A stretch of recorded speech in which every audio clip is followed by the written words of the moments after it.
E se eu te dissesse que um homem passou de traído pela própria família a governador da maior potência do mundo antigo, sem nunca perder a fé em Deus? Que seus sonhos quase lhe custaram a vida, que a fidelidade o levou à prisão e que o silêncio de Deus, na verdade, estava preparando algo muito maior. Essa não é apenas uma história antiga, é a história de José. José era um jovem comum, mas Deus havia colocado algo incomum dentro dele. Filho de Jacó, ele tinha 11 irmãos e era amado de forma especial por seu pai. Esse amor era visível, não apenas em palavras, mas em gestos, em cuidado, em uma túnica que o diferenciava dos outros. E essa diferença despertou algo perigoso no coração dos irmãos: a inveja. Como se não bastasse, José começou a ter sonhos. Em um deles, feixes de trigo se curvavam diante do seu. Em outro, o sol, a lua e 11 estrelas se inclinavam diante dele. José não compreendia totalmente o significado daquelas visões, mas seus irmãos entenderam o suficiente para se sentirem afrontados. A partir daquele dia, o ódio começou a crescer em silêncio. Um dia, longe dos olhos do pai, a inveja deixou de ser sentimento e se tornou decisão. José foi cercado, a túnica foi arrancada e ele foi lançado dentro de um poço vazio. Enquanto ele gritava por socorro, seus próprios irmãos se sentaram para comer. José não morreu naquele dia, mas algo dentro dele foi profundamente ferido. Pouco depois, foi vendido como escravo, levado para uma terra estranha, com uma língua que não conhecia, para um futuro completamente incerto. O sonhador agora era escravo. No Egito, José foi comprado por Potifar, oficial do faraó.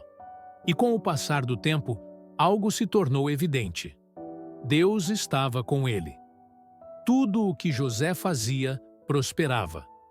Sua fidelidade o levou a receber responsabilidades cada vez maiores, até que passou a administrar toda a casa de seu senhor.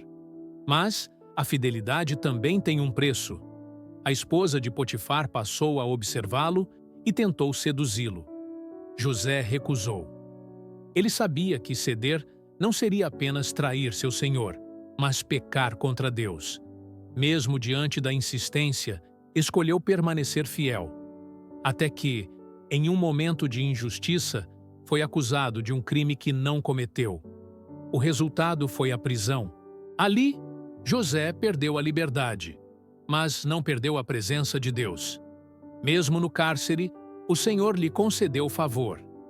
José passou a cuidar dos outros prisioneiros e, certo dia, interpretou os sonhos de 2 homens que haviam servido ao faraó. Tudo aconteceu exatamente como Deus havia revelado. Antes de um deles partir, José fez apenas um pedido: que se lembrasse dele. Mas José foi esquecido. Dias se tornaram anos. O céu parecia silencioso, mas Deus continuava trabalhando. Até que uma noite, o faraó teve sonhos que ninguém conseguia explicar. Magos, sábios e conselheiros falharam. Então, alguém se lembrou de José. Em poucos instantes, o prisioneiro foi levado à presença do homem mais poderoso do Egito. José ouviu os sonhos e deixou claro que a interpretação não vinha dele, mas de Deus. 7 anos de abundância viriam sobre a terra, seguidos por 7 anos de fome. E José aconselhou que o Egito se preparasse enquanto havia tempo. O faraó reconheceu que o Espírito de Deus estava naquele homem. José saiu da prisão direto para o governo do Egito, tornando-se governador, abaixo apenas do próprio faraó. Anos depois, a fome chegou também à terra de Canaã. Os irmãos de José desceram ao Egito em busca de alimento. Eles se curvaram diante do governador, sem saber que estavam diante daquele que haviam vendido como escravo. José os reconheceu imediatamente, mas eles não o reconheceram. Depois de testar seus corações, José não escolheu a vingança. Ele escolheu o perdão. Em lágrimas, revelou sua identidade e disse palavras que atravessam gerações. O mal que vocês intentaram contra mim, Deus transformou em bem. A família foi restaurada. O passado foi redimido e os sonhos, finalmente, se cumpriram. A história de José nos lembra que Deus não se atrasa, que Ele trabalha no silêncio e que pode transformar poços em palácios. Talvez hoje você esteja vivendo um tempo de espera, de dor ou de injustiça. Mas assim como José, o céu não está parado.